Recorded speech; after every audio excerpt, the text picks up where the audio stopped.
What is going on, guys? Welcome to the Wednesday night live stream. What's going on in the chat? Reef Therapy, One Iron Reefer Lee, Josh Allen. Hopefully everyone is having a wonderful Wednesday. Today, just gonna do a bit of a free-for-all Q&A, so whatever topic you guys want, I'm down for. Been a long day, just finishing editing photos for Instagram. Nice. You know, I hate to say it, but like, I miss like the good old-fashioned, just straight-up photos on Instagram. Everything's like pushing towards reels now, but photos are fun. I like photos. They're just, you know, it's nice. Bill Saltwater Haven, what's going on, Bill? Reef Theory, EcoFlow backup saved me during an 8-hour power outage. That is definitely a big one. That's awesome to hear. I have like the Ankler version, but same thing. Like they are definitely handy to have. Show off that new tank. It's still a bit of a work in progress. So this is just a little bit here. So the NIOS tank. Still focus on it. Not a ton going on in here yet. Honestly, I'm still fighting chrysophytes and a few different things. Better humidity in there. Yes, it is better than before for sure. But yeah, the tank's a bit of a work in progress. I still need to stock up more corals. I'm still fighting chrysophytes in there, or golden algae, I guess the other name for it. I sucked them out the other day. And I'm gonna probably do another dose of fluconazole later, because supposedly that will work on it. Yeah, so we'll see. I'm still debating if I load it up. I still have a slight obsession with Gonnies, and I originally planned to do the Nano and all Gonnies, and of course it's a big mix of everything now. So now I'm debating if I go Gonnie heavy in this tank. So that's still to be determined, but there's an advert. What? Advert at the beginning of the video? Man, freaking, they're too aggressive with ads these days. It's kind of annoying. Let's talk Digitut hydroids and how they suck. They do suck. I bet you a peppermint shrimp would eat them. I've only had freshwater ones that were a pain back in the day. When I originally started reefing, in my first reef tank, I had one on the glass, and I sucked it out during a water change. I've never had one since. So I'm curious where you're getting them from in the first place. Like maybe it's just, you know, a system that you buy coral from or something, but I don't know. There is a product called Fabenzidol. Yeah, Fabenzidol that works to kill blue clove polyps and other type of stuff. So I speculate it would probably work on the hydroids. Like not 100%, but that's what I would probably try. The long stringy ones. That might work. I don't know. Honestly, that's probably what I would try. I think that's probably one of the better best. Yeah, Fabenzidol. There's one I had, it was a different brand called like Fish Benzidol, which is like a play on the name, but I think Fabenzidol is the proper name for it. Long stringy ones, but they are definitely a pain. As are these freaking chrysophytes that keep coming back. So they're so easy to remove, but then they just come back and it's stringy and it kind of looks like dinos, but it's not because I put it under a microscope. So that one's definitely a bit of a bugger, but that's one of my things. Do you use Reef Snow? So Reef Snow, we talked about last time, was used to get rid of the fermented snails, which are those little tubes and the big long string that comes out. And it basically works by feeding them empty calories because it's calcium carbonate powder. It's basically like chalk powder. And the little things, they attach their little suckers, they pull it in and they eat it, but there's zero nutrition to it, so it kind of starves them out after a while. So that's kind of one of the big ones, and that does work pretty well, that method. Whether or not that would work on hydroids is a good question. It might. Just using that to deworm a wrasse. There you go. If you already got some, that's probably a good way to try it off. I don't know. So what do you think? Should I do hardcore Gonnies in this tank? I'm still tempted. I have a slight Gonnie obsession recently. Do you have to wait till they're feeding? Ideally, yeah, you do want them to feed, but usually they have a feeding response when you feed the tank or any times. When I was fighting them at one point, I just did it every couple days. I would do it. It was just an ongoing thing for a few weeks. So Lee, it worked really well for me. I did coral snow. Yeah, do Gonnies. I think there's potential there. I'm looking to see what I can get for like a ton of different Gonnies. Like the Nano still has a ton of Gonnies and it looks pretty awesome. Let's see if this shows up. Memory full. That doesn't help my cause. Let's do... Like the Nano looks pretty cool, but I would just love massive amounts of cool, crazy Gonnies. So we'll see. Opus is looking good. Thanks, Mo. It looks better because I sucked out the chrysophytes yesterday, but there's still a bunch in there. So if we do...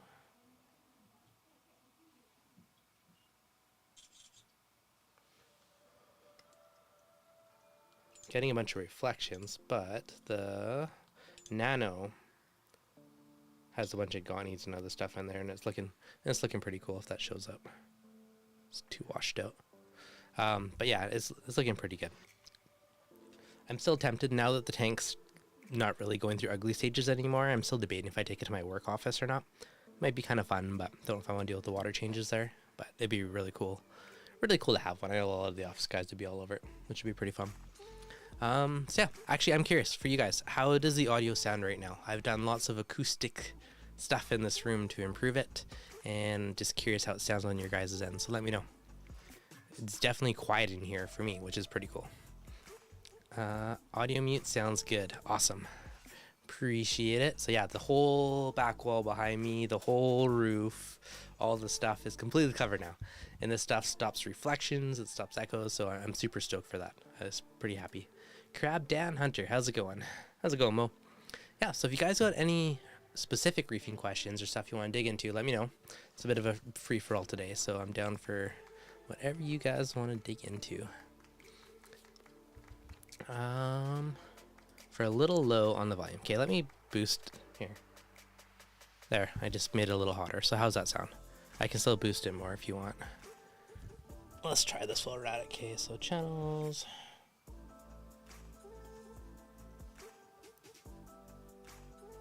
Okay, there. I boosted it up a couple levels. Let me know how that sounds. Did you grab those nudies? No, I haven't found any yet.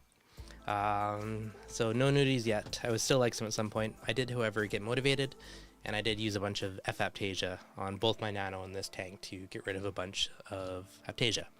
Of course, you're never going to get them all, so I'm still kind of keeping an eye out for some. What? Why is there ads? Settings.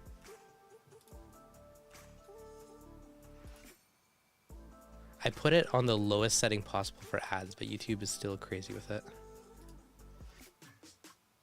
Can I turn them off? I don't know, we'll find out. Did you check candy corals? You know, they might actually have Black Friday sale, so I betcha. If they have some good deals, maybe I'll order some. Gotta go premium. Yeah, candy corals has nice stuff. I was there years ago before they had their new shop. I'm too cheap to get the pro. Yep. I don't do subscriptions like that. It's a scam. Subscriptions to what? That's the real question. Oh, probably YouTube. Yeah, I don't either. You know, if you want to life hack and avoid ads, if you use Brave browser on YouTube, it blocks the ads automatically. Pro tip. It's also good for blocking ads on most websites. 10 minutes from my house. Oh boy. Okay, that's dangerous. If you're that close, I would be there probably far too often. Your aquascape is super low in the tank behind you. Any particular reason? Primarily because I was originally thinking of doing very acro heavy, and if I do, they grow up and they become part of the aquascape.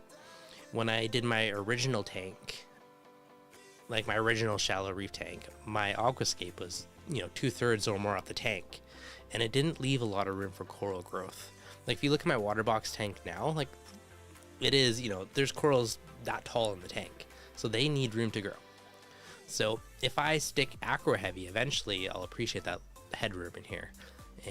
But if I don't do that, if I go more like gonies and other stuff, then I have a little more space to build it up a bit. Then maybe I'll add more rock and build it up over time to make more coral space. What trace elements do you dose and how do you do it? I have done many different systems over the years. Currently, I'm using Alpha Reef on this tank, which may or may not be doing everything. I haven't tested it in far too long to know how my trace elements are doing. But I'm blindly dosing Alpha Reef to this one as well as my nano. Thanks, Dan. Appreciate it. I boosted the audio a little bit. Hopefully it sounds good. I still have family and kids out there, so I'm curious to see if you guys hear a lot of them or not with all the new sound panels. Yeah, I'm stoked. So, but yeah, it's pretty cool. Any thoughts on the new Jabo Ecotech clone pumps? I don't know.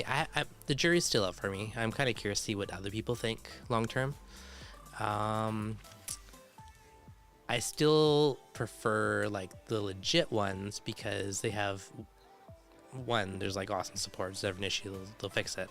I know there's an argument for if you just buy the super cheap ones, you buy 2 of them. But another big thing for me is they have battery backup ports built in. So it's literally so easy to hook it up and do battery backup. And I have battery backup on all my tanks. And I think that's important. Do you find that mag is low with Alpha Reef? It does tend to trend down over time. I do feel it is a little bit low. So I do dose magnesium randomly to boost it up a little bit. And I do that with both tanks. So yes, I would say overall, like every few months, there's a bit of a magnesium dose to bump it back up. I mean, if you do a bunch of water changes, might not be an issue. If you don't do them as much, then you'll likely have to boost it up over time. Any tips on stabilizing nitrate? I find it goes down to 20 from day to day. All parameters are super stable. I've tried to dose nice to control it. I find it goes up and down 20 ppm from day to day. That's a good chunk. It could depend when you're testing in the day. Like, are you testing at the same time every day? Or not, like test and then feed and test again? I do wonder a little bit about that one. There's a couple debatable parts, but yeah, it shouldn't swing that much that fast unless you're testing like right after you feed. Sounds really good considering there's a fish tank right there too. Thanks, Dan. Appreciate it. Yeah, I got 2. I have a big one right here with a couple Radions and 4 MP40s, and there's a Nano on my desk. I can touch 2 tanks within where I'm sitting, so overall I was pretty happy with it. One arm reefer. I'm sticking to Scotch. Never been a fan of J-Pub pumps. To Scotch stock? Yeah, I found, okay, so in my experience, I found Jabo return pumps to be pretty solid over the years. The power heads have always been hit or miss for me, so your mileage may vary. Do you top up individual trace elements following your ICP? Yeah, so I used to be more hardcore in dosing all individual trace elements, and now I kind of just dose broad spectrum on dosers for kind of my daily, and then once in a while when I'm motivated and do an ICP test, then I'll use individual elements to tweak it based off kind of the ICP results. Watch out for super high iodine with Isolate MT. I've not used Isolate MT yet, so, but good to know. Do you add all at once or do you mix your own? For trace elements, I'm assuming? Or, okay, so like with this one, I'm just dosing Alpha Reef, so that has stuff built into it. My water box, I have the A and K that I'm dosing on top of it. And then the Nano, I'm just using Alpha Reef on that one. So it's a bit of a mix, and then I'll just manually tweak trace as required. A local reefer is selling nudies for $10 a piece. What a deal. Still glad I don't have Aptasia. Hey, if he's local to me, I'd be all over $10 each. I need some for my tanks again. The problem with them, I was breeding them for a while. And once you get them breeding, like, you have tons of them, and they're not that hard to breed. But you will run out of Aptasia. Breeding Aptasia is the hard part. The nudies are the easy part. Have you tried PNS by Hydrospace? I have not. I've debated it a few times, but I haven't seen it for sale locally, so I'd have to order it online. So it might happen at some point. If you're using it, I'm kind of curious your thoughts. I always like the idea of trying, stuff to add more diversity to the tank. So yeah, if anyone's using the PNS stuff, let me know your thoughts on it. Definitely curious. If you've noticed, a beneficial difference from it. Phil, I just hooked up the JCOD SCP-180 gyre since my max spec stopped working in the 180. Pumps out a lot of water. Not sure how long it'll last. We shall see. I had the original Jabo gyres, and they were a bugger to clean. And that was like one thing that kind of turned me off of gyres. Right now, the new ones are a lot better though. Like I've had the newer max spec ones and the newer AI ones, and both of them are like a bazillion times easier to clean than the original ones. The original ones are just such a pain to take apart and put back together. Tidal Garden Stan. A couple weeks ago I talked to Reef Wholesale and they said they visited the factory where JCOD MP40 clone was made. Oh, that's pretty cool. And he prefers original Ecotech. Yeah, for sure. I mean, I'm not gonna lie, I do too. I haven't used the Jabo one, but generally prefer like Ecotech over the Jabo ones just because they're quieter and they just last. I know, it's one of those weird things. Like, there's an argument to be said about, okay, it's cheap, it dies, you buy another one, but then you're just like wasting a bunch of stuff and throwing it out, where I'd rather just not have something die in the first place. But different mentalities. I mean, when I first started reefing, I was all the budget gear, and then over time I slowly just got better gear that just is more reliable. Do you dose manganese and strontium for improved Goni health? Not specifically, but it is in the trace elements that I dose. I think nudibranchs only live for a year max.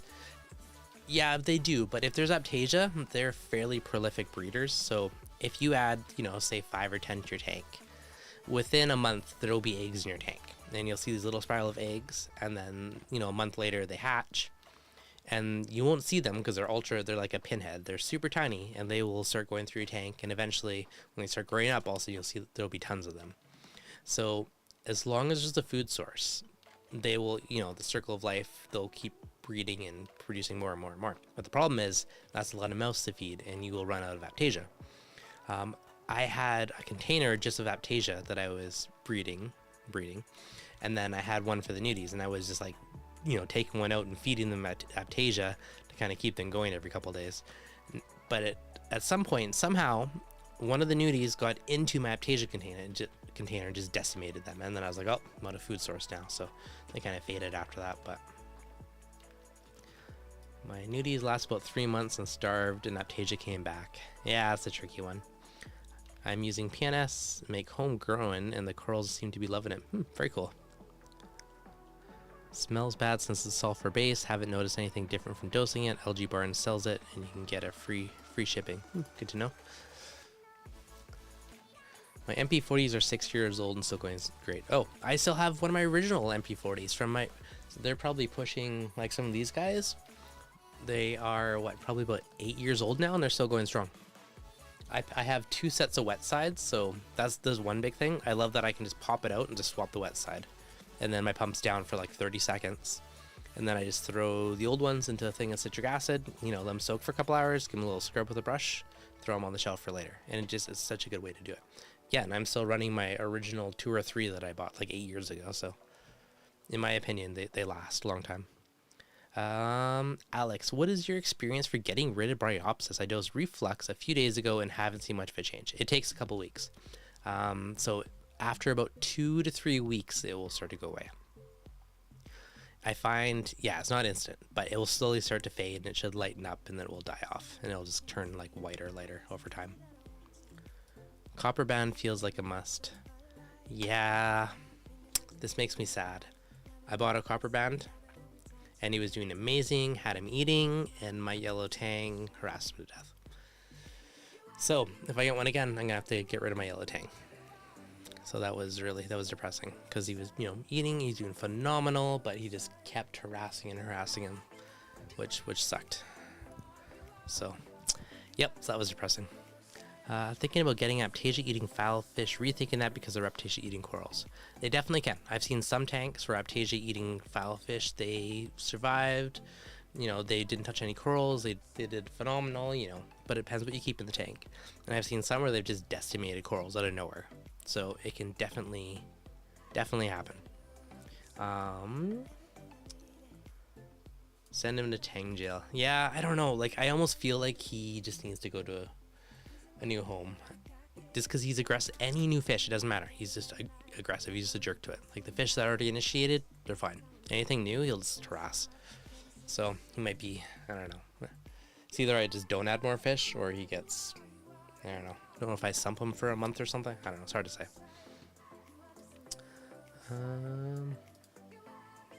How do they compare to the colors of the Max Step or Ethereal to the XR30 blues? I don't have the blues right now, so it's hard to say. I have the pros. I mean, I could pop it out and hook it up, but you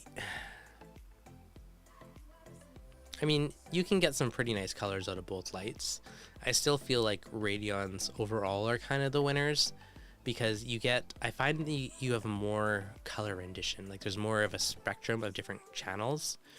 Where a lot of other LED companies, what they do is you have less channels to work with. So you have less flexibility on that full spectrum. Some of the ones are getting better, but you always look, a lot of the more budget lights have less channels. And they do that to save money. So, but I mean, it's a nice light. But if you're looking at its own, like, you know, it's a cool light. But when you're looking at them side by side, you know, it's always hard to say. But if you're not looking at them side by side, you can have a nice tank, nice colors, and pop under both lights. So my sailfin is a bully. Wish I can get him out, but too much trouble. Yeah, it's not. I had a flame angel years ago, and it literally took me ages to catch him. It was like the hardest fish to catch in my life. Yeah, it was a bugger. But once you finally got him out, then, you know, he stopped eating all the corals, you know, the polyps are out. So it's always that trade-off, because there's certain fish that, you know, if they're going to attack your corals, they're going to nip it, and you might have some nice coral, but you'll never see it shine because it's always annoyed and retracted. And then you got to make a decision, right? Which is the fish more important to keep in there, or is the coral? Like, which one do you prefer? Put the yellow in a sump for a week when you had a copper band. It breaks the high. Recce do the same thing. Yeah, it might be a few weeks. But yeah, I was so depressed because I had him eating. He was doing phenomenal. And then I came in one morning and, you know, he was bit the dust. And even the yellow tang was still trying to, like, beat up his body floating around. Like, it was brutal. Depressing. Same issue with my sailfin with the copper band. Originally, what I did in the past, harder in this tank, but I literally used craft mesh and, like, split the tank in two for, like, a few weeks so they could fully have their own areas. But Mandarin Goby, what's going on? Good call on the sump idea. I think sump might be the play next time.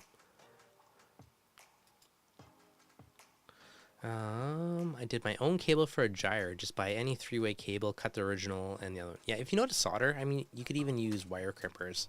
You're literally just extending it. So, you know, I'd cut it near the end, save your connector, and either crimpers to solder on a new chunk of cable. But yeah, as long as it's the same, you know, conductors and roughly its thickness, you'll be fine.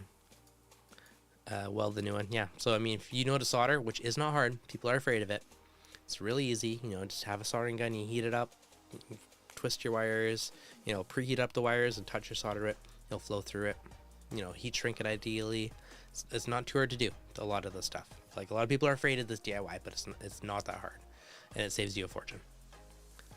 Tank tour dev. I know. It's not as exciting right now. I only have a handful of corals in here. Lots of fish, handful of corals, a little bit of chrysophytes, but she's getting there. Soldering is definitely not rocket science. No, exactly, right? There's a lot of this stuff where I always feel like people get intimidated by it. But it just makes it so easy for fairly simple DIYs to, you know, extend cables or make your own little sensor adapter and random stuff like that. Tank tour, yeah. We will see. I'm still debating. I've seen a couple stores post a bunch of nice Ghanies, and now I'm debating getting a ton of random ones, especially if I see any good, like, Black Friday sales. The temptation will be high. That's my last resort. I like to keep things stock if possible to resell. Yeah, that's fair. I mean, they do sell extension cables for a lot of the brands, like, so you're probably fine. Just find the connector. Or, if you know what the connector is, you could just buy that connector off Amazon and make your own extension cable, and then it's all stock still. Anything new is a little intimidating. I want to start culturing phytoplankton. I've never tried it before. Dan, very easy. So I've definitely been down that rabbit hole. And with phyto, the biggest thing is keeping everything super duper sterile. So some people will go as far as, like, boiling the water. I've tried microwaving it. I honestly don't feel like it made that big of a difference. But your containers do. So, like, when I was culturing it, I just got some 1-gallon jars from the dollar store. Use isopropyl alcohol, wipe everything down, make sure it's sterile, and use an air bubbler and through a little tube and just bubble it up. The biggest thing is that your phyto keeps moving. When I originally did it, I started it with Reef Nutrition's phyto. The black cap is the live stuff. Now it's a blend. You can get individual strains, but I started the blend. Usually nano or nanocropolis is the one that wins because it's one of the easier ones, so it's kind of that darker green, but that was kind of a good all-arounder. Same thing, then you use your F2 fertilizer, you squirt a bit in there and basically just let it go with lots of light. And after about 7 to 10 days, it'll be super duper dark. And the important bit there is to split the culture at that point. And then you split it, and then so take half of it out and harvest it, put it in some pop bottles or whatever, throw it in the fridge. And the other half, just add in some new water to, some new fertilizer, and let it go again. If you don't split it and it goes too far, it will overpopulate itself and kind of crash it. So as long as you split it every like 7 to 10 days once it's super dark, it's really easy to just like keep it going. I think the sterilization step is the part I'll have to get comfortable with. Yeah, don't overthink it. Literally, I use paper towel and isopropyl alcohol, just give everything a wipe down, let it evaporate, dry off, and then you're pretty much good after that. You know, you could be hardcore and sterilize the water. I think I tried that a few times, but I don't think it made any like substantial difference on that front.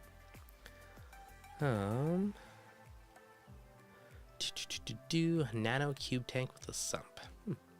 Ordered a half dozen magnetic frag holders from Printed Reef. Hope they work on 3/4 glass. You know, I was thinking that too. I might try that at some point with mounting more rocks off the glass. Do that for like other like some lucky corals for space in the future. Looks kind of cool when they're floating. What are people keeping an eye on for Black Friday? Yeah, that's a good question. I've been debating that. I don't really need any reef stuff anymore. So, I mean, if there's some cool coral for this tank, possibly. You know, as for tech stuff, I was debating an OLED monitor, but then the sale ended, so that's off the table for now. But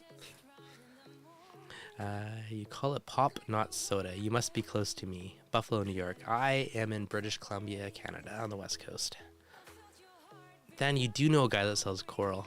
Though the problem is we need to get across this imaginary line for me.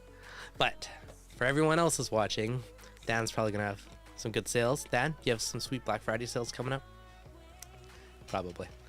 I recall hatching brine shrimp after my clowns started pairing up. No babies, I still have brine shrimp to feed the tank. That's pretty cool.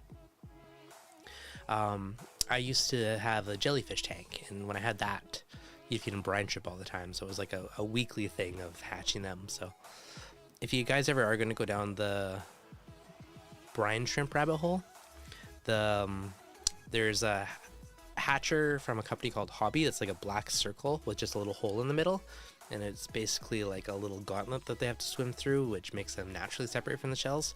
That was the easiest way to hatch brine shrimp, way easier than the pop bottles and all the other methods. So 100% recommend that thing if you're doing the brine shrimp route. New mic streaming setup in the new office setup. All right. What do you do to keep your nitrate and phosphates low?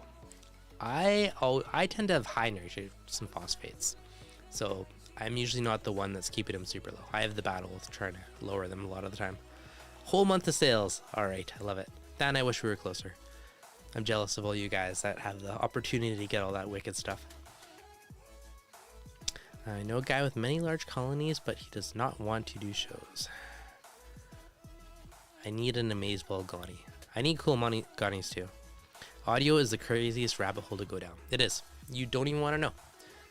Dan, this is your fault, but the amount of stuff that I've done to like customize this and improve it, and, you know, I have a toddler out there, you know, lowering, you know, that audio in the background in here, you know, redoing all this wall behind me, sound panels and stuff. It is such a rabbit hole. It is crazy.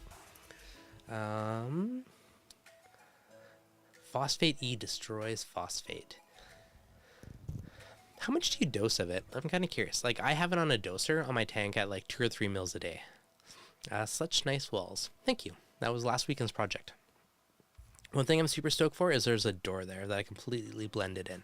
All you can see is this tiny little door handle that I got, like a flat black one to blend it, and otherwise it just blends it in, which I think is super cool. Do 15 mil a day. Maybe I'll try upping mine a bit, but yeah, no, I've been doing just a very low amount just to keep my phosphates reasonable on the big tank. For brine, we use the Swiss hatchery, the bee's knees. That's an old school reference. I'm just gonna quickly look up that one. See if that's the same one. I bet you it is rebranded. Oh no, it's a different one. Okay. Good to know. Where do you keep your phosphates? Mine are kind of 0.1 to 0.2, somewhere in that range generally. I haven't tested them in a while. I've been slacking at it, but TG setup is goals. Favorite quote: whatever he tells you, you need, triple it. Is phosphate E a form of carbon dosing? Phosphate E is lanthanum chloride, and what that does is that binds the phosphates. So it'll actually take your phosphates, it'll bind it, and it'll turn to small particulates in the water, and then it can be taken out by your skimmer or mechanical filtration. You do want it to be fairly small particles to get rid of, though. I know some people have had issues with like wrasses or certain things that are more sensitive to the little particles, in their gills and stuff. So you do want to make sure you are doing something to extract the phosphate if you're using phosphate E. I know some people use like 5-micron filter socks. I dose it pre-filter roller. Some will dose it into their skimmer, so it kind of binds up within the skimmer. So it's not really carbon dosing, but yeah, it's lanthanum chloride is what's inside phosphate E. Does it feel stuffy in there? How is the pH? It gets warm in here. pH is probably a bit lower because I did kind of block off the air a bit.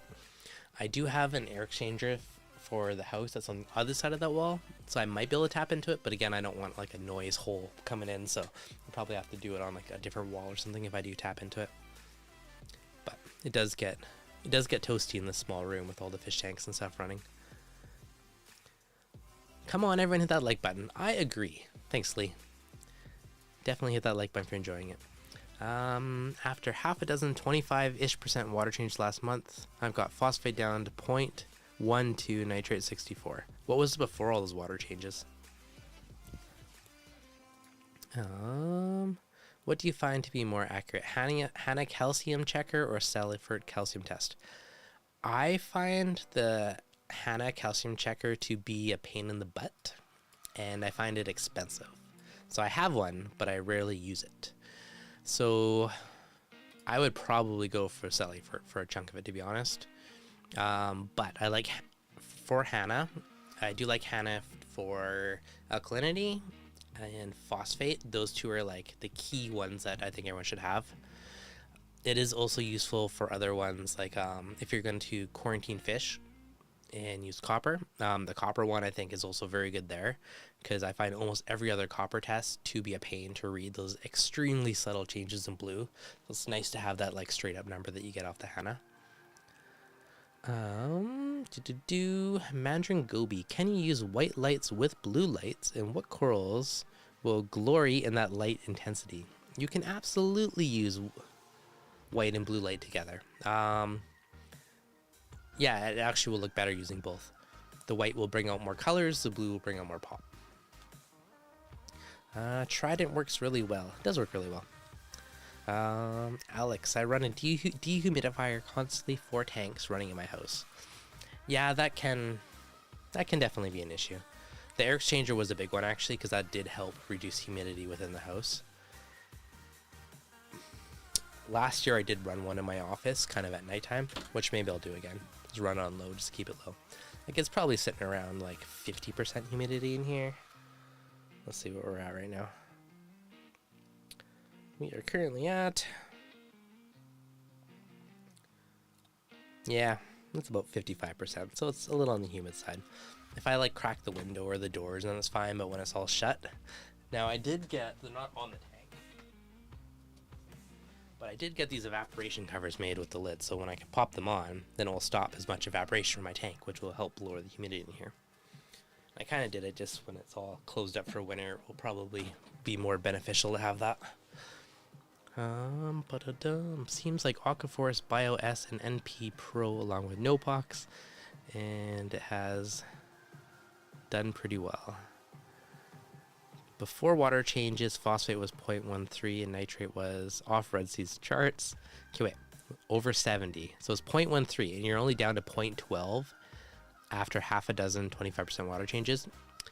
Bruce, I would check if there's any phosphate in your water change water. Like test your source water, because if it after that much water changes there's not much of a change, I kind of think there's phosphate in your water, so test that.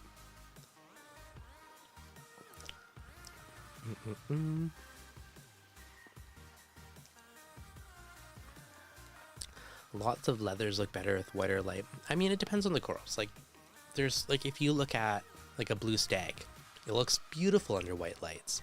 Under blue lights, it doesn't really pop as much. So, kind of depends on the coral. Like Japanese toadstools with like the bright green polyps, you know, those look cool under white or blue.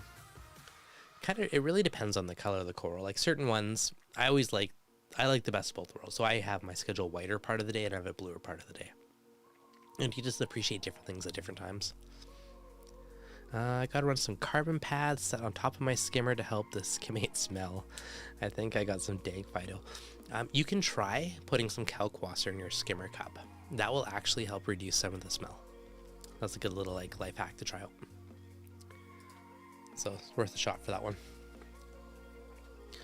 The other thing that I found too, like on my water box, I have a little canister on top with soda lime pellets for pH purposes, and it recycles the air basically. And that works as well because it doesn't really let the smell leave the top of the skimmer. So it has the benefit of a pH boost as well as not really having any funkiness. Now another thing too, I also do like to run ozone on my tanks, when I also find that greatly reduces the skimmer's tank.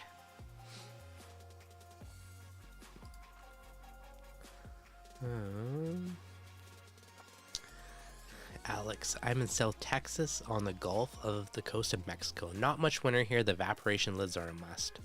Yeah, I think that's a super cool idea. Like, you do lose some par from it, but at the same time, it just makes the place a lot less humid. Good idea. I have my own RODI filters, but still, test your RODI water and see if there's phosphate in it. Because if you're doing a water change with water that has phosphates in it, you're really not lowering them with water changes. So that's good to know. Like, that might be the case where you're like, okay, maybe it's worth running GFO to lower it. So something to consider. Steve, I just started a GFO reactor using RoFos, bought my phosphates down from 0.35 to 0.18 over 2 weeks. I used phosphate E in the past with little luck, plus scared to injure my fish. Yeah, GFO, especially RoFos, is very effective. You got to watch you don't drop it too fast. That's one of the bigger things with GFO, is you do not want to bottom it out and you don't want to drop it too fast. So, you know, low and slow is a good way to go. Have you ever used bioreactors for nitrates? I have used a similar concept, but I've not used a bioreactor and biopellet specifically. Biopellets, you know, if you have a power outage and they're off for a while and it starts again, you can get all kinds of funkiness in your tank afterwards. If it's, you know, stagnant for a while, that can cause havoc on a tank, and that's always kind of sketched me out. I did use a product called NitroGuard, which is essentially a similar concept where it breaks down and feeds the bacteria to reduce nitrates. It didn't require a reactor, and that did work very well. Speaking of ozone, we have flushed our corona discharge tubes. Excellent, good work then. Yeah, so if you are running ozone, ideally, and you're not using an air dryer, it is recommended to flush out those corona discharge tubes periodically. I do it every like 6 months or so. Basically, it just helps remove any of the nitric acid that can build up inside of it for producing ozone in a humid environment. So it's definitely a good idea to do that periodically. And thanks for the reminder, because I have ozone in this cabinet, so it's probably not the freshest air in the world since it's kind of humid in here. How to install RODI system in my house for saltwater. They are actually very easy to install. You have source water, it comes into it, runs through your filter, then you have one that goes down the drain, you have one tube that's your product water. You can pick up little adapters to hook it up to like a kitchen sink, or you can tap it into a water line. I have one for each tank just because I was going to try and plumb together, but I couldn't find a nice way to run the tubes, so now I just have one on this tank that's hiding. Not that you can see it, but there is a little crack down there, and that's where my RDI hides for this one, and my other one is at my mixing station. I actually just changed all my filters on it last night. Struggling to keep green hair algae out of my refugium. I've been tempted to use red algae like Ogo. Tank is about 8 months old, and all the first attempts at growing macroalgae. if your main algae is chaeto and you're growing lots of green hair algae, it's possible you have too much light down there, and it might just take a while for your other algae to kind of catch up. Do you use RO to flush or alcohol? I just use RO. RODI and just run a bunch through it, flush it out, and then I'll use like air compressor or something, just blow some air through it to dry it out afterwards. So it's relatively quick and easy to do. Garrett, why does no one talk about Phosphate RX by Blue Life? I don't see many mainstream reefers on YouTube using it. That stuff works amazing. So Phosphate RX is lanthanum chloride. That's a different concentration, similar to Phosphate E. They're all the same product of lanthanum chloride is their main ingredient. Some are more or less diluted with RO water basically to save the dosing, but it's the same product at the end of the day.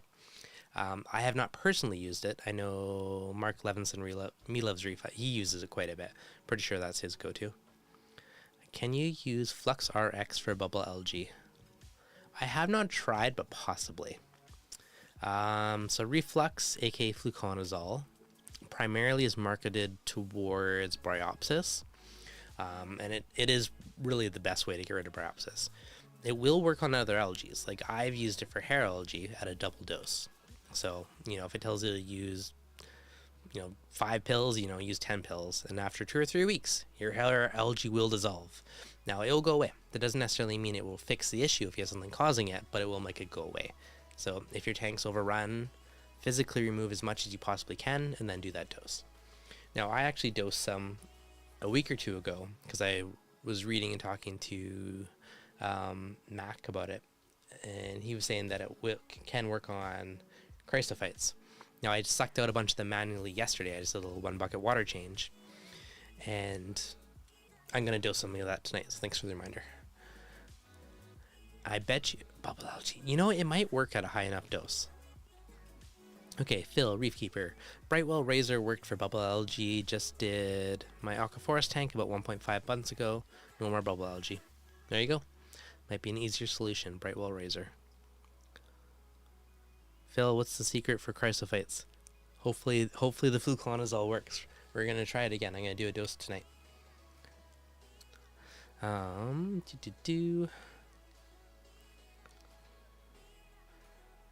Struggling to keep green hair on this jump. Okay, got that one. What's going on, Amy?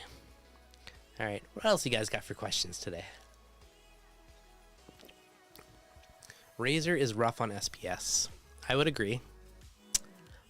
I can't say 100%, but on one of my live streams we were talking about it and I was dealing with chrysophytes, so I decided to try and I dumped some in, and then I lost. There's a millie right there that died. It STN'd on me like a day or two later. So that sucked. Not saying for sure it was the Razor, because I also dumped in one and only in Razor and something else at the same time, but it did suck that it kind of killed a millie on me. Have you tried the MP40 clones? I have not. Are you coming to the Coral Show? When are you coming to the Coral Show in Ontario? What is the Coral Show in Ontario? That's the first question here. I didn't know we had one in Ontario. So what is it? What's it called? Let's start there. When are you coming to visit Ohio? Dan, I would love to at some point. Maybe, possibly, if I do Rap Orlando in the spring, because I like Rap Orlando. It's a fun one. Possibly, if I can plan maybe I'll plan a pit stop on the way there or the way back and detour in Ohio for a night or something. That'd be a fun excuse to come visit. So there's some good potential. But that's honestly the most likely scenario would actually work out. Some acros are starting to base out nicely. When should I start seeing more vertical growth? That really depends on the coral. I've had some that never based and they just grow up right away and they essentially have hardly any base. And I have other ones that based out for 6 months before I start seeing branches. So honestly, every coral is kind of unique in that respect, and it's kind of one of those, it depends on the coral and what it feels like. Alex, I really appreciate your videos and interactions with other hobbyists. Lots of knowledge you're sharing with us.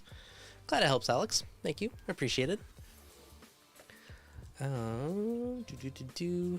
Razor seems like an algicide. Maybe.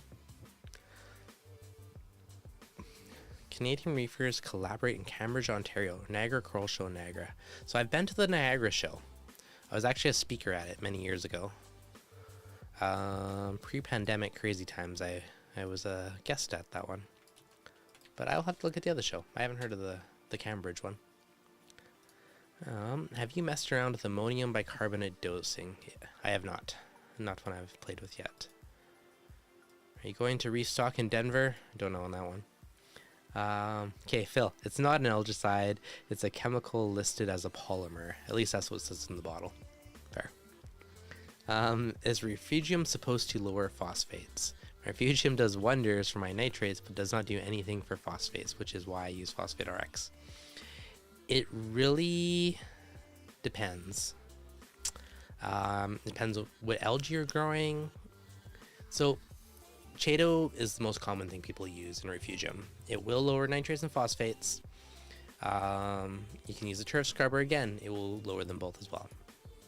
Now, how fast it grows, is it missing anything? Like I find with Refugiums, they usually grow like crazy for a few months, they stop growing, and that's usually because people are limited on a certain trace element like iron or molybdenum or something like that that's stunting the growth of it, and that's why a lot of Refugiums will slow down after the initial oomph.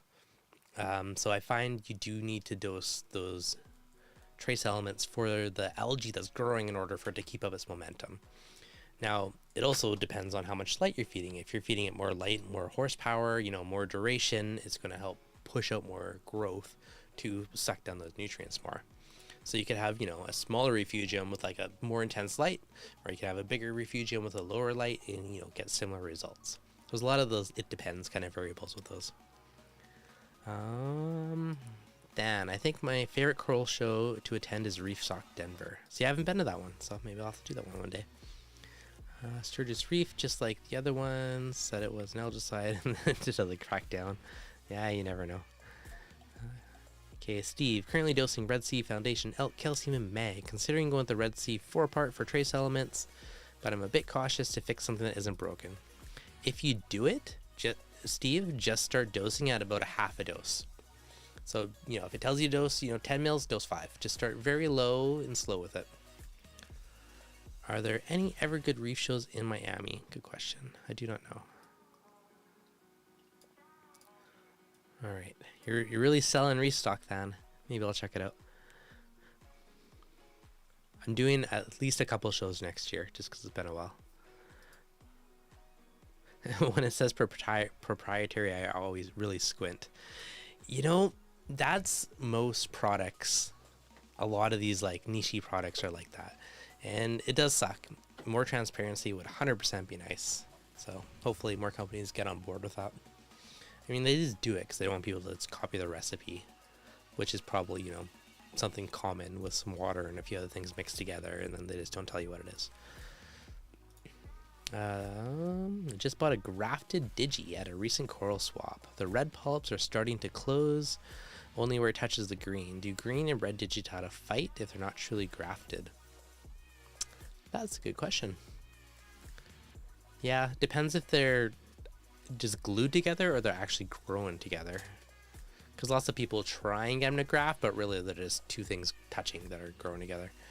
Like there's, we'll see how it goes, but I got this one little frag that's a splice, which actually has like a vein or two of other color in it.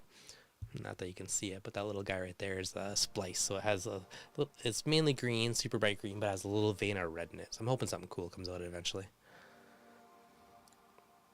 Miami equals Skellyfest. I've not heard of that one. Anyone from the Netherlands in the chat? I'm heading there tomorrow. Sweet.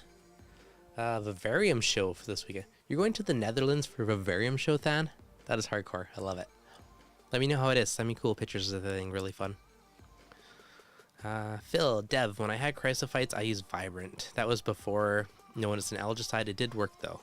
Not sure I would trust today knowing what it is. So that's like the weird thing. I'm still like trying to come to terms with this. It's an algicide. And we've used it without knowing it's an algicide. And it worked.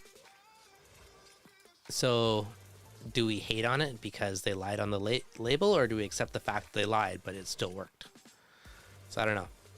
You know, if fluconazole doesn't work, I mean, I still have a bottle of Vibrant from years ago. Maybe I'll try it. But why do I have to dose bacteria to keep red slime algae at bay? It depends what's causing it. You know, sometimes if you get your nutrients in check and you just manually remove cyano, eventually it'll go away. Sometimes it's just stubborn and you just got to hit it with some chemically once in a while just to knock it out. Like at one point I had a bunch and I just, you know, eventually broke down and just did a dose and then it's gone and it's never come back. Reefapalooza in Texas in March will be my first reef show. I'm stoked. Sweet. Nice work, Alex. It's fun. It's if you are watching this live stream, you are probably a hardcore reefer that is a bit obsessive and loves the hobby. And it's just like a really cool way to just go geek out with other reef geeks. So it's fun. What would you say is the best trace element foods for gonnies and torches? They do make some stuff that is, they claim it's specific to gonnies. I don't know 100%. I have some gonnies, the gonnies in my water box. They're massive now, and they started as little dinky frags. And I don't really dose anything super specific special for them. I broadcast feed the tank, so you know they get the whatever broadcast fed food at night. Trace element wise, you know, I just do like broad spectrum. I don't do anything specific, so it's hard to say.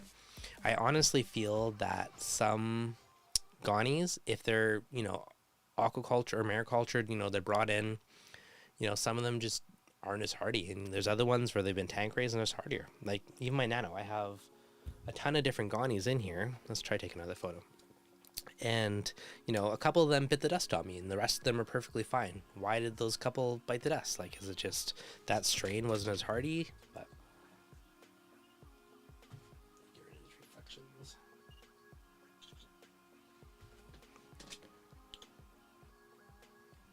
Yeah, it's a terrible photo, but which camera are we on? But, you know, there's tons of gonnies that are just like super big and happy, and there's one or two that bit the dust. What's the difference? You know, they all, you know, a bunch of them came from the same vendors. Like maybe some of them were just freshly imported, you know, they weren't really established. It's hard to say. Phil, I see your point. I hate that they lied. No, I agree. I haven't used it since then, but I still have a bottle kicking around somewhere. So, you know, if those chrysophytes are still there in like 2 or 3 weeks, then I might try it. Those guys in the UK sold me on the ideas of attending a vivarium, even though it was so close in time. A major gathering for the UK class. I think vivariums are awesome, so I support this. For those that haven't seen the videos, there's my vivarium on the side. I got a little misty in there right now, but yeah, I have a bunch of dart frogs that I think are super cool. Wish we had as many shows in the UK as you guys have in the USA. I wish Canada had more. I gotta travel across the freaking country to get to shows. Random question. What happened to Coral Euphoria on YouTube? That's a good question. I actually haven't talked to or heard from Abe in quite a while. Very good question. I don't know. I'm gonna assume life is crazy and he just hasn't kept up on it, but it is a commitment to keep up on YouTube videos. Like, I don't know how many of you have tried dabbling or, you know, creating content and videos, but it is a lot of work, especially do it like weekly. So, you know, some people get burnt out and take a break, which wouldn't surprise me. There are way too many shows in the US. Yeah.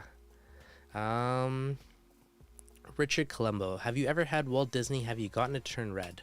Yes, I do have Walt Disney. Mine's more like greenies and yellows and stuff. I don't have any red in mine, but I do have a chunk in my tank. Josh, how about large cell Amphibium dinos? How to get rid of them? Should try dosing the silicate route, spend their figures. So you can outcompete them with silicates. That is one method for sure. UV is also a method. There is, I thought this was a pretty cool thing to do, like UV sweeping. So I tried this as well, and it didn't fully work, of course, because they're not dinos, they're chrysophytes, but it's basically a UV bulb that you can go across the sand bed and sweep it. I thought that was like a really cool way to do it. It's for the dinos that do not go into the water column. The one that goes in the water column, I don't remember which one's which. I think it's osteoporosis or whatever it is, like whatever it is. That one goes in the water column, easier to get with UV. Like the long chain ones, LCA, those ones more stay in the sand and don't really go in the water column. So this is a cool way to be able to, surface sweep them with UV. So that was a really cool product. Every weekend there are small regional shows and like 8 to 10 big shows. Yeah, that's true. There is a lot.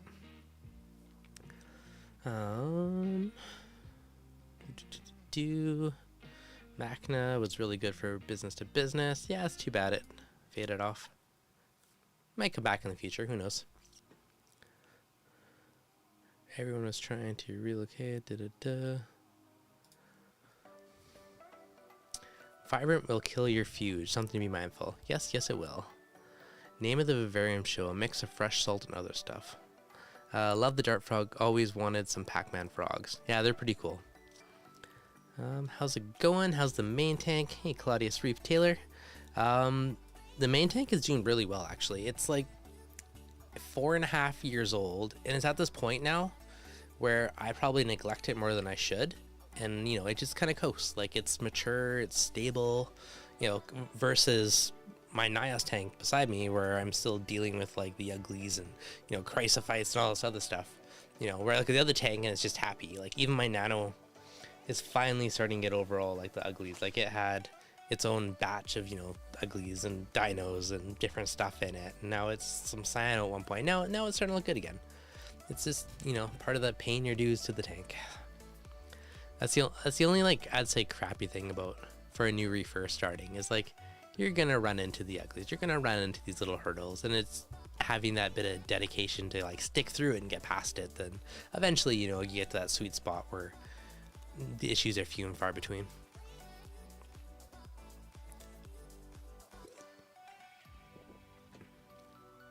Will an undersized UV sterilizer be bad for a tank?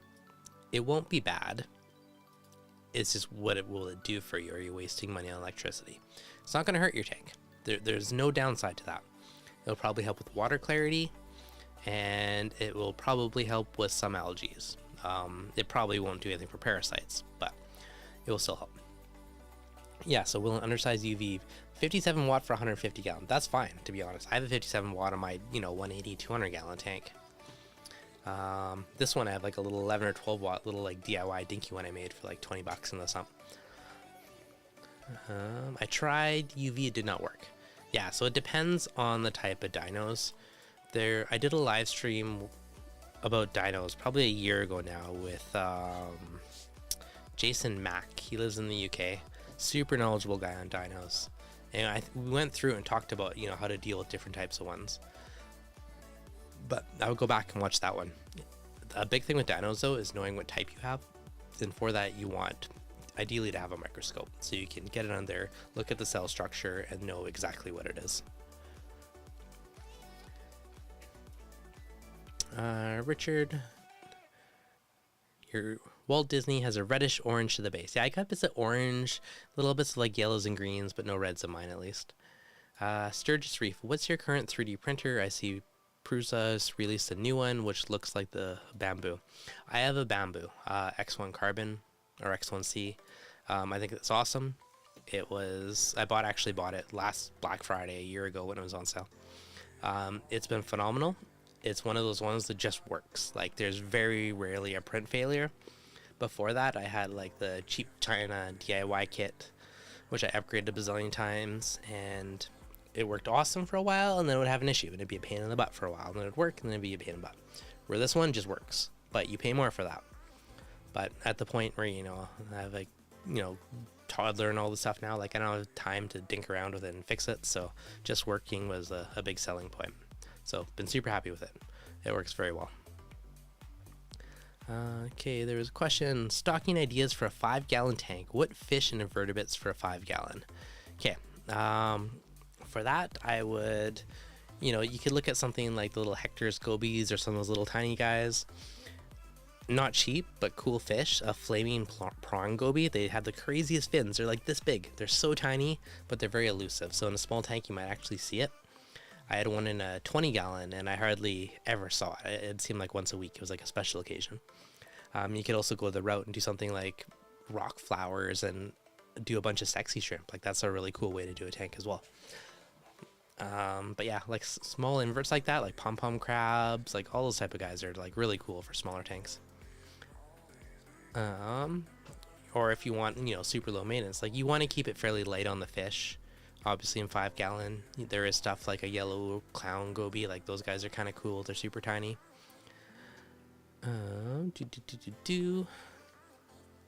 Yeah, prong gobies, those guys, there's some small versions of those.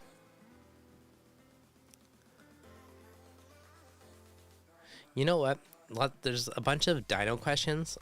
In the near future, I'll see if I can get Jason back on and we'll do like another like updated dino stream. I think that might be a good one to do. Store's pretty amazing. Aquapora collection. Yeah, acros are addicting. The only place I'm going outside of the show is the Burger Zoo in Dijon Marine Life. That'll be cool. Kraken Corals, what's going on, Craig? Sturgis Reef, I got the P1S, and coming from an Ender 3, it was night and day. Yeah, I had the Ender 3, I don't know if it was the Max or whatever. I bought it used, but it was the really big XY one where the whole bed dropped down. And that was like a cool printer for big stuff. But again, same thing. Sometimes it worked well, sometimes it's a pain. But yeah, the P1S is like really good value, especially if Black Friday sales, if someone wants a 3D printer. Yellow Clown Goby, yeah, those guys are awesome. Yeah, you know, Jason Mack was actually the one who recommended I try doing the Reflex with it. So I did do a dose of it like a week ago. Yesterday, I just did a 5-gallon, just like a 1 bucket water change, just sucked out all the long stringiness. So I was going to dose last night, didn't happen, so I'm going to do it tonight. And we're going to see what happens with the Reflex. So hopefully that works. I've had great success with Dr. Tim's when it comes to dinos. Good to know.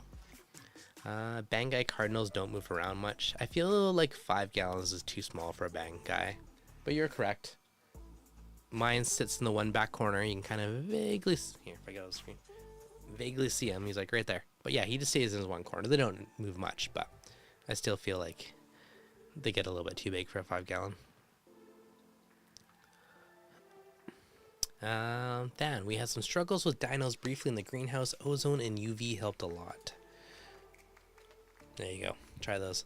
I am honestly a big fan of ozone. I know I've talked about lots over the years, but there's so many benefits to it.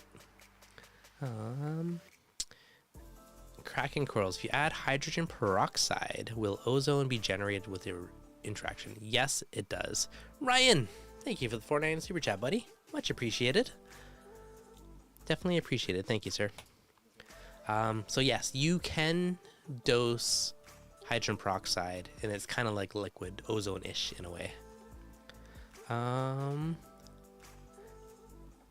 How do I buy that hat you wore last week? I will find a way. Ryan Thompson has he makes clothing and hat and stuff. He actually made me a bunch of hats. He made me about 10 different hats, which, Ryan, if you're watching, thank you, you're amazing. But it was like a one-time run of them, but he gave me like a bunch of different color, like samples in different colors. I would love to get some. The shirts that I have that I do, they're like print on demand. Shipping from Canada is just overly priced, where it's super cheap in the States, where like 80% of you guys are. So I use the print on demand there just so it doesn't cost a fortune in shipping. But I gotta find a cool one for hats. So I don't know if I can bribe him to make a big batch for me and then maybe ship them or something. But I'll see what I can do. I'll bug him again about it and see what I can come up with. Sturgis Reef. I believe Reflex needs to be triple dose for bubble algae. I would believe it. I double dose it for hair algae, so it wouldn't surprise me if it was double or triple for bubble algae. I would definitely believe that. And I have not personally experienced any downsides from Reflex, so I think there's good potential there. Ryan, you're awesome. Thank you, buddy. And I will see what I can work on for that. Ozone can hurt your lungs. Yes, you do not want excessive amounts of it. With ozone, especially for water clarity, you don't need to do tons of it. You can find just enough to get the job done. Is a tip that I always give people too. I dose it in the middle of the night when I'm not around. Obviously, if your tank's in your bedroom, that's not going to work for you. You know, maybe you dose it in the day when you're not home and you're at work. But as a precaution, I always just kind of dose it when no one's around. you know, for me, it's like 3 to 5 in the morning or whatever in the middle of the night. It just removes any risk from that perspective. And if you smell like that sweet lightning smell, like static electricity in the air, that means you're dosing too much ozone. But again, you could put some carbon on top of your skimmer to absorb that, you know, or if your skimmer is recirculating, you might not even smell it in the first place. So a few different kind of small considerations there. Mandarin Goby, can you put a small clownfish in a 5-gallon tank and then get them a bigger tank? Yes, you can. I mean, you could put a tiny tang in a small tank, but you gotta know they're gonna outgrow it and eventually to get a bigger tank. Like I have, you know, a clown in my little 14-gallon, like 10 gallons or more I feel is fine for a clown, because really they hang out on one little spot. Like mine just plays in the gonnies within this, you know, that big of an area out of my 14-inch tank. Bruce, I have a green clown goby which has taken on a golden color. That's pretty cool. With red bands. Yeah, I've kept yellow, I haven't kept it green. That's pretty cool. Which Dr. Tim's products would you recommend for a tank that seems to have diatoms outbreak impossible recycle? Probably Dr. Tim's One and Only. That's been a kind of a staple and I've used that over the years and it's worked pretty well. Stefan, a nasal tang can take care of bubble algae. I also hear fox faces work pretty well for bubble algae. I've never kept one, but I know lots of people that's worked. Waste Away, yeah, that's another popular. One and Only and Waste Away are probably the two that I've actually used that I would say for sure work well. We use ozone at our water treatment plant and have sensors around the plant in case there's a leak and the concentration we use will kill you quickly. That's fair. I still have to edit it, but I did at a public aquarium in West Edmonton Mall. They have very big ozone generators there that they use in their systems. And yeah, same thing, they have like ozone detectors and stuff. So I gotta get on editing that one, but it's kind of cool to see the hardcore levels of behind the scene. Mighty's Reef, what's a good pH tester? Personally, I just use the ones on a controller because they're always on. You can get pens to do it, but then you gotta calibrate them every time, which is a little more work. So that's the trickier consideration on that one. I haven't really used any standalone ones. I know Hannah makes a Bluetooth one, and there's a couple ones. I'd probably look at those ones. Milwaukee or Pinpoint, they have a couple ones that are just like a little box with a single probe on it. That's another good option. But ideally, one of the ones that just stay in the tank is personally the way I would go. But this Jarny Tang removes all the bubble algae and also zoas. Yep. They definitely can munch on the zoas. That's a problem with a lot of the stuff that eats pests, is sometimes they like corals as well. It's always the double-edged sword. Double win. Depends on your zoas, you know?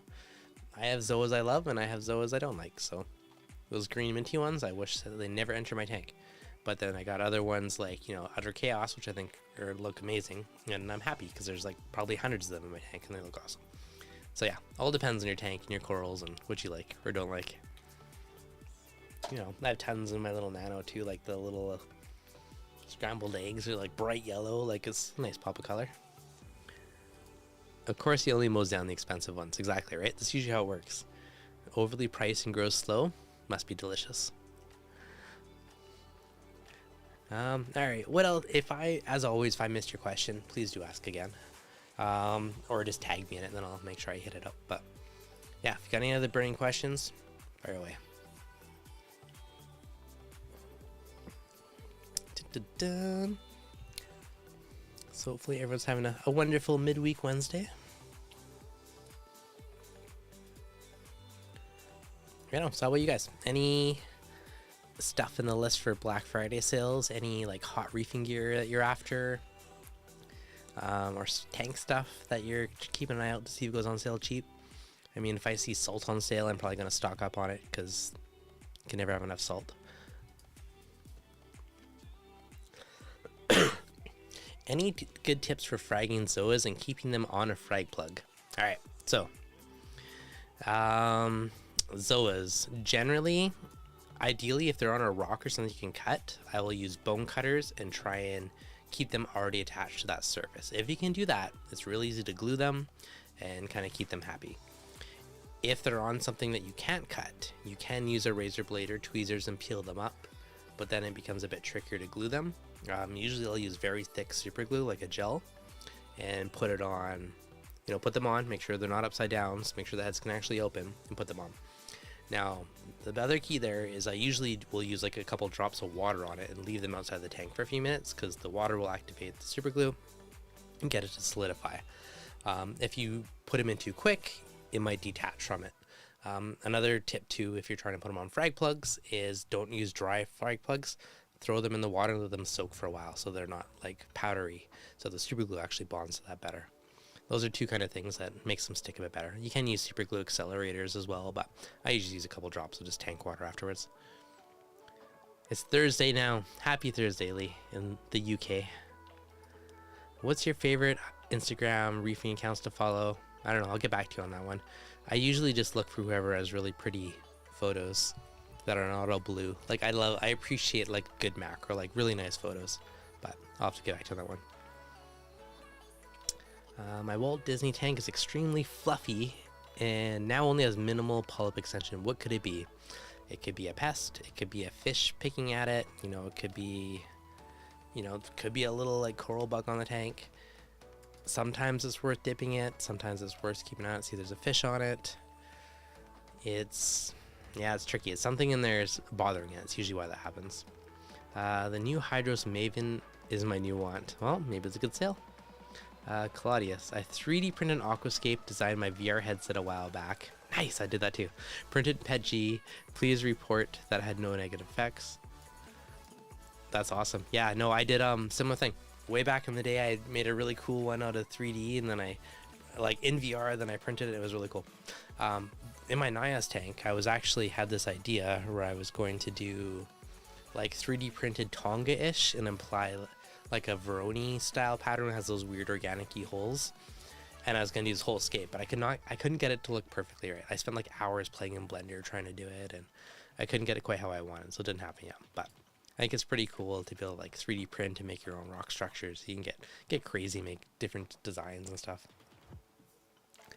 Ryan, I got 2 new OR4 bars on sale. Any idea how to adjust my radions when I want to add them to climate the tank, increase light, or set half intensity? It depends. I guess the first question, are the OR4 bars adjustable? Can you dim them down? If yes, to start them low and slowly round them up. If not, yeah, you kind of gotta guess and maybe drop your radions by 20%, but it's hard to know without knowing how much power they put out. And are they narrow lenses, or are they wide lenses? There's a bunch of variables. Perfect scenario, you have a par meter, you see how much of a difference it makes, and you just drop your other lights a bit to balance it out. Lee, one of my favorite shops just got a trio of Chinese masked swallowtail angels. Very cool. Would love to get them on Black Friday. Hey, maybe it'll be buy 2 get 1 free. You can make your own accelerator with a little bit of RO and a smidge of baking soda in a spray bottle. I've heard that actually. I haven't tried it. I've seen people like put super glue onto baking soda and basically have it instantly harden. So yeah, that totally makes sense. John, I won a Kessel A360 XE at Restock. Put it next to my XR30 on my 50 Lagoon, and now I need a second one to balance it out. That's hardcore, man. Awesome. Nice winning. I may get that now on sale if it's completely crazy. That is so overkill, but that's awesome. I love overkill. I support this. I love my Milwaukee salinity tester, but it requires 0 TDS solution to calibrate each time. You know what? That thing is good. I bought one somewhere in here. That's my cabinet. But yeah, I bought that. It was like the new one that's black and works extremely well. Like, just put a drop of RODI water on it. I always seem to lose my Hana one, so the fact that you can just calibrate that with RODI was a pretty good win.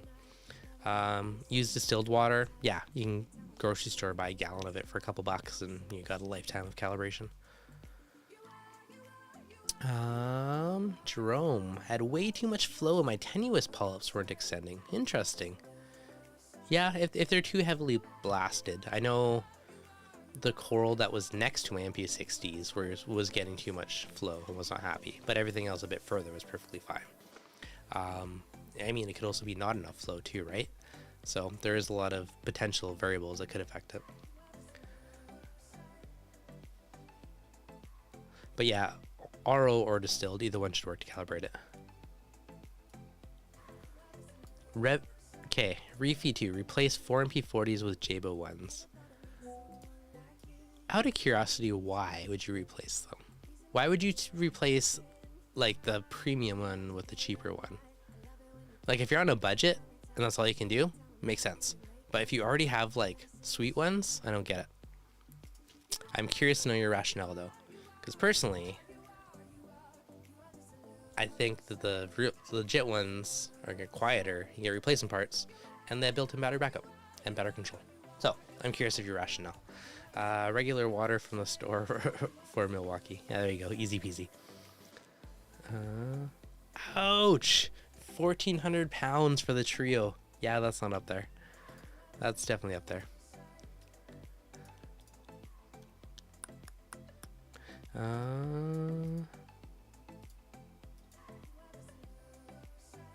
Does the Jabo wet side on the new ones float? I wouldn't think so. I wouldn't think they would have anything to be buoyant in it. If anyone has one, I'm curious. Can you actually take it apart and clean it? Because the few videos I watched on them, it didn't look like you could take the magnet out to actually clean it inside. So I'm curious about that. If anyone has one, I'm curious to know. Yeah, I doubt it would float though. Because magnets are heavy. They sink.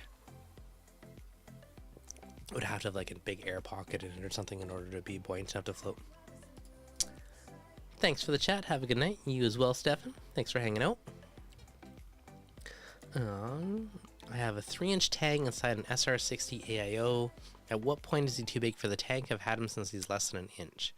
3 inches is probably fine. Like if they're getting 4 or 5, like what's the SR60 dimensions?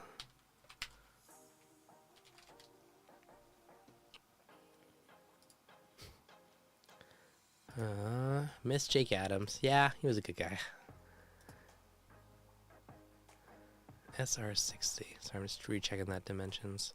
That one is, I feel like it's a 3-foot tank, but I'm not sure. Yep, 3 foot by 20 foot, 3 by 2 by 16.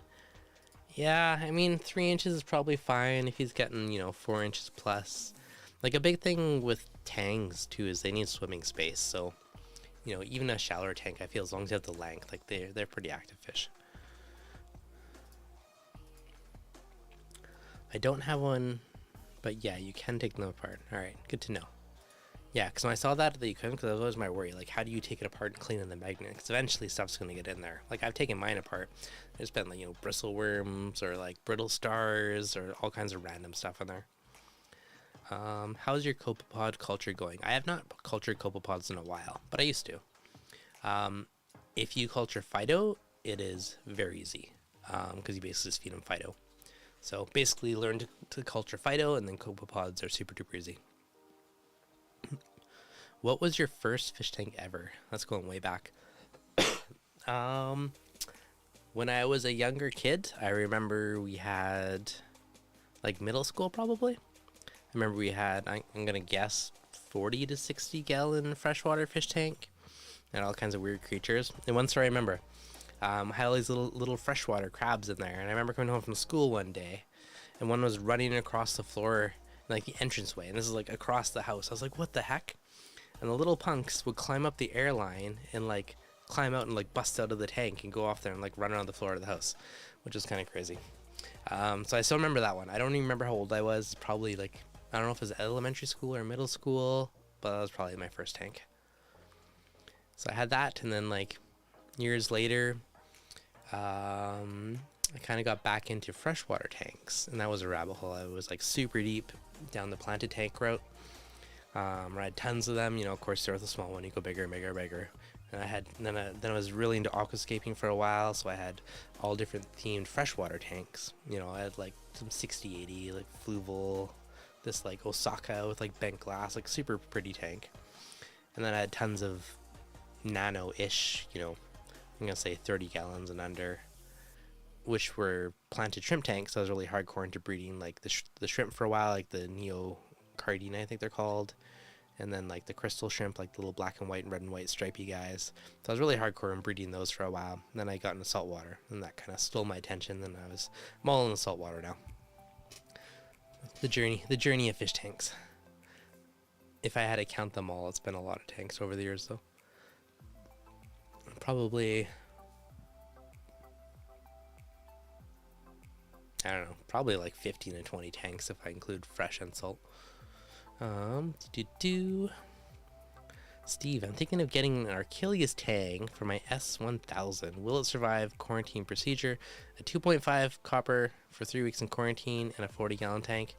I cannot say, comment, or do anything on that one. You know, will it survive? How healthy is the fish you're getting? You know, how gentle or rough are you with copper? When I've done quarantining, personally, I've been a fan of copper power because I feel like it's gentler on the fish than like some of the other coppers that I've used in the past. And again, make sure you're at the right therapeutic level of copper. You know, if you have it, I think I found the Hana copper tester the only one that's been overly useful, because I personally had trouble trying to read the levels on all the other ones because they're like such very minute, subtle changes of blues, and depends on your lighting. I found them all a huge pain. When breeding shrimp, did you call the less colorful ones? I think I just gave them away or threw them in my big tank. I think I had my fluval Osaka was, big planted tank, and I had all my small ones, and I would throw the random ones in there. So the one tank was like a bit of a mix of random shrimp, and then I had each little nano planted tank would be, one for bee shrimp, and I had another one for the blue shrimp, and I had another one for the orange shrimp.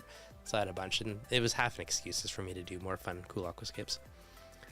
Have you bleached your phytoculture? I have not. Oh, interesting. I had a conversation with somebody about bleach in a reef tank to kill dinos, and I've never would have thought about dosing bleach. Now this is like pure bleach, obviously, like for sanitizing purposes, very minute small amounts, and apparently it killed off the dinos really quickly, which is interesting. So I might research this more if I ever get dinos again, but I thought it was an interesting way to go. But yeah, it was very specific types, and cannot be blended and blah blah blah. So I can't do all the details on that one because I don't fully know yet, but I thought it was really interesting. Jerome, I have 8 tanks now, 3 reef, 4 freshwater, and a goldfish bowl of mangroves. So do the freshwater tanks get as much love as the reef tanks? I know mine were getting a bit neglected when I got into reef tanks, and I slowly just migrated to all reefs, so I'm curious, but I still appreciate a nice planted tank. Are you still going to do another freshwater fish tank? Not right now, but there's a chance I could do a cool planted one at some point. Have an email from Ecotech that said my MP had water damage. It's literally made to be in water. Sent me back the unit that had a different controller. Well, as long as the new controller works. Oh, to Mobius. If you open up your controller, look inside at what the chip is. The older chip is green, which was the RF one that was used for EcoSmart Live and ReefLink, and the newer chip was a black circuit board, and that was the one that had Mobius in it. So maybe it's missing that chip, but I would pop it open and look, and then if it doesn't have it, ask them about it, and hopefully they'll send you one. Reefy2, yes, 1 mil every other day in a 240. Huh, is that bleach? And is it for dinos? I'm curious. Anubius Kruger. I'm trying to culture ISO Crisis, and I might have the lights too strong. It turned into white specks. What is that? Let me quickly Google that for my own curiosity. Oh, those are little tiny pods? Oh, those, okay. They're like not Tisby. Super tiny little guys. Yeah, very cool. Orange Eye Black Devil Shrimp goes for $100 US. Yeah, it's crazy what those little guys could be. But yeah, no, I mean, if, we're talking about culturing polyps earlier, if you basically just keep the water green and feed them, and they're going to eat phytoplankton, so really culturing phytoplanktons the harder part, which isn't even that hard, but then it opens up the door for pods. Or no, or if you want to breed fish like clowns, usually people do rotifers. And same thing with that. You got to split your rotifers fairly often and feed them copious amounts of phytoplankton. And I've seen Reef Nutrition actually makes a really cool kit too for culturing them with like a little air bubbler and like a filter and stuff that you just pop in a 5-gallon bucket, which makes it pretty easy. I would dose hydrogen peroxide before bleach. Yeah, I know people have done that, and it works well for algae too. For hydrogen peroxide, it's kind of like liquid ozone in a weird way. Planted tanks are kind of on autopilot, but everyone is doing well, and just leave them alone for the most part. Yeah, that's easy. 1 mil of bleach and watch the RP. There you go. But yeah, super small amounts. Too much is probably trouble, but a little bit supposedly has some good benefits. It was funny, I almost found the planted tanks to be more work than the reef tanks. At least when I was doing it, because I was doing high-tech tanks where I was dosing nutrients and CO2 to the tanks, but then I had to trim it almost weekly because it grew so fast. But the CO2 helped reduce algae in the tanks, and it also made the plants grow. And it's funny because before I got into reefing, I actually built my own doser using like cheap dosing pumps, dosing heads, and I built my own controller Dino because I don't think dosing pumps existed at this time. So I built my own, and this was to dose fertilizers to the planted tanks because I got old dosing them daily, and now it's like a common thing for dosers. But yeah, it's kind of crazy. I found an old post about that I did on showing my project that I built and my code for Dino and all that stuff to do with the dosing. That was kind of fun. I stumbled across that recently. Alright guys, I think I'm gonna wrap her up pretty quick here. But good random chat today. If there's any last minute stuff, fire it my way and we'll make sure we get her answered. How much should I offer Xenia frags for at a local fish store? 15 bucks. Hey, if you can get 15 bucks each, that's alright. That's not bad at all. I think, people, say the hobby is expensive. If you can trade to your LFS, I think that's a great way to go. In the past, I used to trade excess Chato to them, and they give me like $5 per sandwich bag. And then you could use that to pay for salt or fish food. So that's a really good way to go. Have a good evening, Dev. Metal Halide for the win. If the heat's not an issue, or it's really cold and you need the winter. Have a great night. Thanks for the entertainment. Smash that like button on the way out. Appreciate it, Phil. Yeah, as always, guys, if you enjoy it, hit the like button. Keeps the Google gods happy. You're new, hit that subscribe button. Yeah, guys. And Ryan, thank you for the $4.99 super chat. Much appreciated.